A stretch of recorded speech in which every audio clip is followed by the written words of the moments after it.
Good morning, Mr. Buffett and Mr. Munger. My name is Ram Tarakard from Sugar Land, Texas. I've been a Berkshire shareholder since 1987 and always battling with the idea of what really is the intrinsic value for the company. We have seen that over time, a change in book value is a vague indicator of the change in intrinsic value of Berkshire. Although in absolute terms, you have said again and again that intrinsic value. In calculating the book value of Berkshire, our partly owned businesses like Coke and Gillette are valued at their market value. This component of book value fluctuates, often irrationally, depending on the mood of the market. Do you think that using a look-through book value, just like you use look-through earnings, is a superior measure for tracking changes in intrinsic value? In fact, I had written a letter to you last August, and I was very pleased to get a response from you personally saying that this approach makes sense. My question is, does this approach really give you a better measure for tracking intrinsic value? And if so, would you consider publishing it in the annual report? Thank you.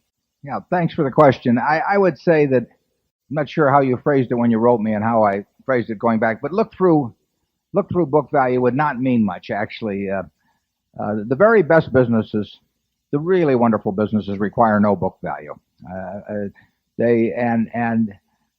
We want to buy businesses really that will deliver more and more cash and not need to retain cash, which is what builds up book value over time.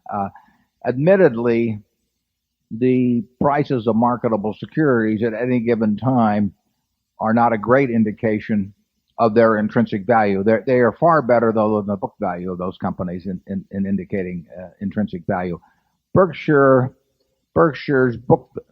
intrinsic value, in a very general way, and trends in it are better reflected in book value than is the case at a very high percentage of companies. It's still it's not a great proxy. It's the best.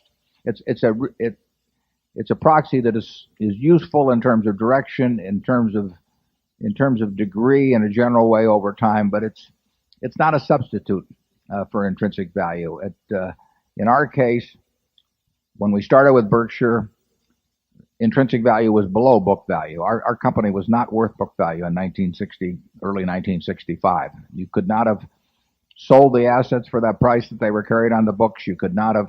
No one could make a calculation in terms of future cash flows that would indicate that those assets were worth their carrying value. Now it is true that our businesses are worth a great deal more than book value, and that's occurred gradually over time. So obviously there are a number of years when our intrinsic value grew greater than our book value to get where we are today.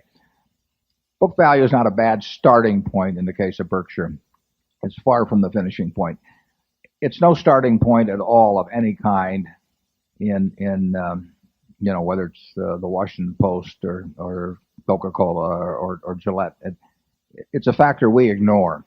We do look at what the company is able to earn on invested assets and what it can earn on incremental invested assets, but the book value we do not give a thought to. Charlie?